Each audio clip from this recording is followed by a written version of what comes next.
The first step towards achieving your dreams is having the right coach. Get the best education with forensic classes by Diksha and make your NET forensic exam dreams come true. Download the app now. Lecture में हम पढ़ रहे हैं collection preservation of blood stains या blood evidence और blood samples.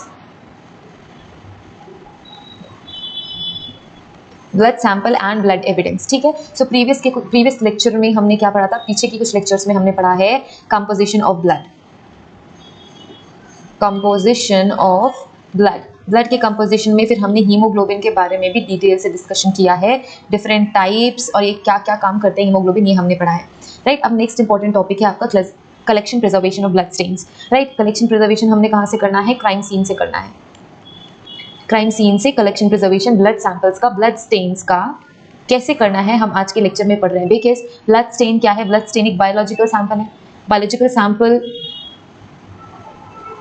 Biological samples बहुत ही ज़्यादा sensitive होते हैं। कैसे होते हैं, बायोलॉजिकल सैंपल्स बहुत ज़्यादा सेंसिटिव होते हैं, इसीलिए उन्हें बहुत ही सेंसिबल वे में कलेक्शन की ज़रूरत होती है, प्रिजर्वेशन की ज़रूरत होती है। तो लेक्चर शुरू करते हैं कि कैसे हमने कलेक्शन एंड प्रिजर्वेशन करना है, राइट। कैसे कलेक्शन प्रिजर्वेशन करना है बायोलॉजिकल सैंपल्स का। सो ब्लड जो है वो अल्टीमेटली बायोलॉजिकल सैंपल ही है। ब्लड क्या है, बायोलॉजिकल सैंपल है। बट बायोलॉजिकल सैंपल ब्लड के अलावा भी और भी बहुत सारे बायोलॉजिकल सैंपल है, जैसे कि ब्लड बायोलॉजिकल सैंपल है, semen, saliva, hair, fibre, urine, faecal matter material etcetera, ये सारे के सारे क्या कंसीडर किए जाते हैं, बायोलॉजिकल मटेरियल कंसीडर किए जाते हैं, बायोलॉजिकल एविडेंस कहलाते हैं, राइट। जिनका ओरिजिन क्या है, बायोलॉजिकल ओरिजिन जिनका होता है, हम बायोलॉजिकल मटेरियल, बायोलॉजिकल एविडेंस कहते हैं। They are present at a crime scene by any means, और ये किसी भी मीन्स के थ्रू क्राइम सीन पे मौजूद हो सकते हैं, क्राइम सीन में मिल सकते हैं। बायोलॉजिकल सैंपल बहुत ही ज़्यादा इंपॉर्टेंट रोल प्ले करते हैं टू एनालाइज एनी क्राइम या फिर उस क्राइम को सॉल्व करने के लिए। बायोलॉजिकल सैंपल्स क्या करते हैं, they establish a relation between victim and the person who commits the crime, right. So ये important link, strong link create करते हैं एंड इन बायोलॉजिकल सैंपल्स के थ्रू आप वो लिंक खोज सकते हैं एंड वो आप पूरा का पूरा केस सॉल्व कर सकते हैं, ठीक है। अब हमें नेक्स्ट देखना है कि कौन कौन सी ऐसी इंपॉर्टेंट साइट्स हैं जहाँ पे आपको ब्लड एविडेंस या बायोलॉजिकल एविडेंस मिलने के चांसेस सबसे ज़्यादा रहते हैं। फॉर एग्जांपल यहाँ पे बायोलॉजिकल एविडेंस क्या है या एविडेंस क्या है, ब्लड हम क्या कंसीडर कर रहे हैं, ब्लड को एज अ एविडेंस। नेचर कैसा है, blood spot can be found red in colour. So red blood cells red होती हैं कलर में, एंड ओवरऑल जो हमारा ब्लड है उसमें सबसे ज़्यादा अबंडेंट रेड ब्लड सेल्स होती है, इसलिए ओवरऑल ब्लड रेड दिखता है। तो नेचर कैसा है, ब्लड स्पॉट आपको रेड कलर का दिखेगा। मूवेबल सरफेस में कहाँ कहाँ प्रेजेंट हो सकता है, मूवेबल सरफेस कोई भी वेपन में ब्लड एविडेंस हो सकता है, ग्लास में, पेपर में, क्लॉथ में, सॉइल में, व्हीकल, वुड, एनीवेयर जो कि मूवेबल है, हम उन ऑब्जेक्ट्स को मूव कर सकते हैं। कुछ नॉन मूवेबल ऑब्जेक्ट्स भी हैं जहाँ पे आपको ब्लड स्पॉट मिल सकता है या ब्लड एविडेंसेस मिल सकते हैं, जैसे कि डेड बॉडी, ठीक है, वॉल, अर्थ, सरफेस, विंडो, इन सारी जगहों पे आपको क्या मिल सकते हैं, ब्लड स्पॉट्स मिल सकते हैं या ब्लड एविडेंसेस मिल सकते हैं। आर्टिकल्स जैसे कि वाटर टब, ठीक है, hanky, towel, bedsheet, pillow, blanket, curtains, ये सारी चीज़ें भी हम कलेक्ट कर सकते हैं फॉर द एग्जामिनेशन पर्पस, क्योंकि यहाँ पे भी पॉसिबिलिटी होती है कि आपको ब्लड एविडेंस मिल जाए। बिकॉज जो क्रिमिनल है वो कहीं भी कैसे भी किसी भी ऑब्जेक्ट के कॉन्टैक्ट में आ सकता है। सो ये थे सारे के सारे वनरेबल साइट्स है, ऐसे प्लेसेस जहाँ पे most of the time biological evidence मिलने के चांसेस सबसे ज़्यादा होते हैं, राइट। नेक्स्ट हम मूव करेंगे डिफरेंट मेथड्स जिसके थ्रू हम बायोलॉजिकल सैंपल्स को, जो डिफरेंट मटेरियल्स जहाँ पे आपको बायोलॉजिकल सैंपल्स मिलते हैं। सो कहाँ पे मिलते हैं, क्लोथिंग में मिल सकते हैं, मास्क में, हैट, ग्लोव, और ये इन्वॉल्व कर सकता है किसी पर्टिकुलर इंडिविजुअल को, किसी पर्टिकुलर इंडिविजुअल का cloth, mask, hat, gloves, right. Ligature जैसे कि रोप, अगर रोप का इस्तेमाल किया गया है, belt, tape and other cords, ठीक है। लिक्ड आइटम जैसे कि एनवेलप एंड स्टैम्प, यहाँ पे आपको कौन सा बायोलॉजिकल सैंपल मिलेगा, सलाइवा, यहाँ पे आपको सलाइवा मिल सकता है। बेडिंग जैसे कि शीट्स में, ब्लैंकेट्स में, कंफर्टर्स, पिलो केसेस, पिलोज और कोई भी मैट्रेसेस, पैड में आपको बायोलॉजिकल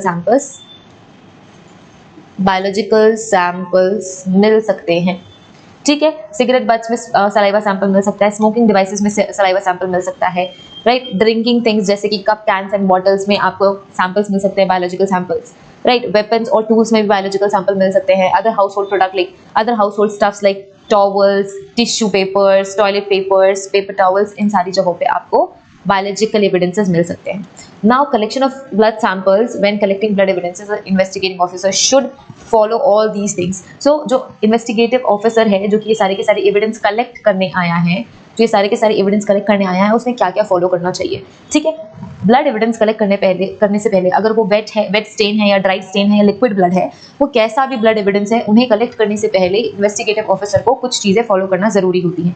सो पहला क्या है, सबसे पहले आपको लोकेशन एस्टैब्लिश करना है of the evidence and the position of the article. For example किसी पर्टिकुलर आर्टिकल में ब्लड एविडेंस है, तो आपको पहले उसको लोकेट करना जरूरी है, उसकी पोजीशन को बताना जरूरी है with respect to other stationary object at the scene through notes and through sketches and photographs। So ये आपका इन्वेस्टिगेशन का पहला प्रोसेस होता है कि प्रोटेक्शन, क्राइम सीन को आपको प्रोटेक्ट करना होता है एंड देन क्या करना होता है, नोट करना होता है या रिकॉर्ड करना होता है, राइट। सो ये आप रिकॉर्ड कर लेते हो with the help of sketches and with the help of photographs and videographs. इसके अलावा डायरेक्शन भी आपने बतानी है, direction, size and number of stains, कि कैसा डायरेक्शन है उस ब्लड स्टेन का, कैसा साइज है ब्लड स्टेन का, इवन इफ इट्स ड्राइड और वेट और लिक्विड ब्लड कैसा साइज है, नंबर ऑफ स्टेन्स कितने हैं अगर स्टेन्स प्रेजेंट है तो। इसके अलावा उनकी कंडीशन बतानी है कि कंडीशन स्टेन लगा है या ड्राई है या स्टिकी है, वेट है, क्लम्पिंग है, कैसा है, ब्रिटल है, कैसा लग रहा है वो ब्लड सैंपल, ये आपको उसकी कंडीशन बतानी होती है। इसके अलावा जो स्टेन है, इफ इट्स कंटामिनेटेड और exposed to the natural elements जैसे कि हीट, विंड एंड वाटर के कॉन्टैक्ट में आता है, तो वो भी आपको मेंशन करना जरूरी है, राइट। ये फैक्ट बहुत ज्यादा इंपॉर्टेंट है कि आगे अगर आप ब्लड सैंपल भेज रहे हो तो कौन कौन से ऐसे इन्वायरमेंटल कंडीशंस उस स्टेन ने फेस करे हैं, ये आपको बताना इंपॉर्टेंट है, ठीक है। इसके अलावा जिस भी मेथड से आप कलेक्ट कर रहे हो ब्लड सैंपल, वो मेथड मेंशन करना जरूरी है, राइट, कि आप स्टेन स्क्रैप कर रहे हो, कट कर रहे हो, लिफ्ट कर रहे हो, डिसलॉक कर रहे हो, या जिस भी मेथड से आप वो एविडेंस कलेक्ट कर रहे हो वो आपने इन्फॉर्म करना जरूरी है।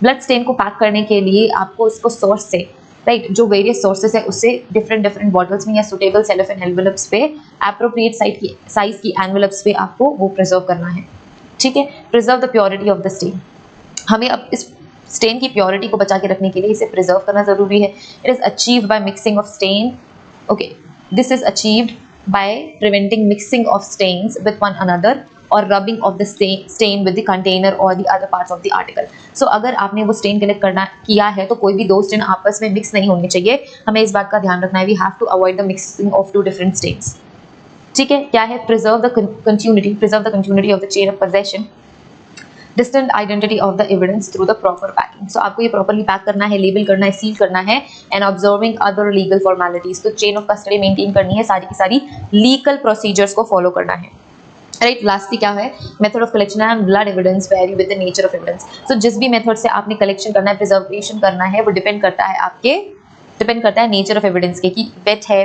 ब्लड एविडेंस या ड्राई है या लिक्विड है, ठीक है। उसके अकॉर्डिंग फिर हम डिसाइड करेंगे कि इनका कलेक्शन एंड प्रिजर्वेशन कैसे करना है, राइट। अब हम देखेंगे collection of liquid blood. So liquid blood means जब ब्लड पूल है, जब बहुत सारा ब्लड प्रेजेंट है क्राइम सीन पे, तो आप कैसे कलेक्ट करोगे। सो लिक्विड ब्लड है is found at the scene in the form of blood pools. Crime scene में blood in the form of pool present रहता है, वहां आपने 5 मिलीमीटर्स के 2 सैंपल्स क्लीन वायल्स में कलेक्ट करने हैं। 2 सैंपल्स कितने, 5 ml ऑफ 2 सैंपल्स हमने कलेक्ट करनी है, ठीक है। और इन 1 सोडियम फ्लोराइड ऑक्सलेट और citrate is added, another one is kept without any preservative। so हमने एक सैंपल लिया, दूसरा सैंपल लिया, पहले सैंपल में हमने डाला प्रिजर्वेटिव, दूसरे सैंपल में हमने डाला कोई भी प्रिजर्वेटिव नहीं डाला, हमने कोई प्रिजर्वेटिव नहीं डाला और उसे स्टोर कर लिया।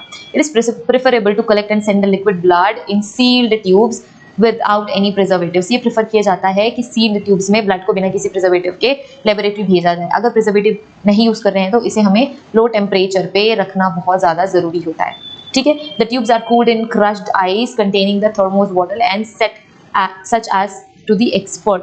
तो हमें किस में उसे स्टोर करना है, लो टेम्परेचर पे, ठंडी जगह पे। अगर फ्रिज अवेलेबल नहीं है तो क्रश्ड आइस में आपको उसे प्रिजर्व करना पड़ेगा।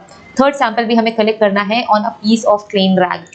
सो 2 सैंपल्स हमने ऑलरेडी वायल में कलेक्ट कर लिए, थर्ड सैंपल हमने पीस ऑफ क्लीन रैग में कलेक्ट करना है। A stain on a piece of clean white cloth about 3 centimeter square we have to take। Clean white cloth को 3 सेंटीमीटर क्लोथ हमने लेना है और उसे क्या करना है, अनस्टेन करना है part of the cloth and control test is sufficient. So एक कंट्रोल टेस्ट बनाना है, एक पॉजिटिव टेस्ट बनाना है। The stain is then dried up and packed in the clean envelope और bottle.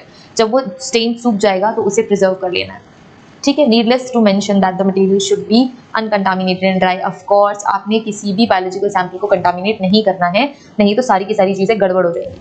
If the blood in the pool has dried, so बहुत सारा blood present था, वो ब्लड पूल में अगर जो ब्लड है ड्राई होने लग गया है, अब वो 3 grams of dry blood is collected, तब कितने ग्राम्स ऑफ ब्लड कलेक्ट करना है? 3 grams of blood is collected. If the blood in the pool is sticky mass, अगर वो जो ब्लड पूल है वो स्टिकी मास में कन्वर्ट हो गया है, सो एक स्टेन्ड क्लॉथ पीस लेके इन्हें रिमूव कर लेना है along with the 3 grams, around 3 grams of dry blood आपने कलेक्ट करना है with the help of clean white cloth और rag। ठीक है, नेक्स्ट है आपका wet stain and dry stain. So हमने अभी तक सिर्फ और सिर्फ लिक्विड ब्लड का कलेक्शन प्रिजर्वेशन देखा है। नेक्स्ट पार्ट में इसके कलेक्शन ऑफ वेट स्टेन्स कर लेंगे and collection of dry stains कर लेंगे। अगर कोई भी डाउट है अभी तक के लेक्चर में, so please comment it down. कोई ऐसा टॉपिक है जो आप सजेस्ट करना चाहते हो तो वो भी कमेंट करके बताओ। नेक्स्ट पार्ट में वेट स्टेन्स का कलेक्शन देखेंगे एंड ड्राई एंड वेट दोनों ही स्टेन्स का कलेक्शन एंड प्रिजर्वेशन ब्लड का हम देखेंगे। So have a great day ahead, see you in the next class, bye.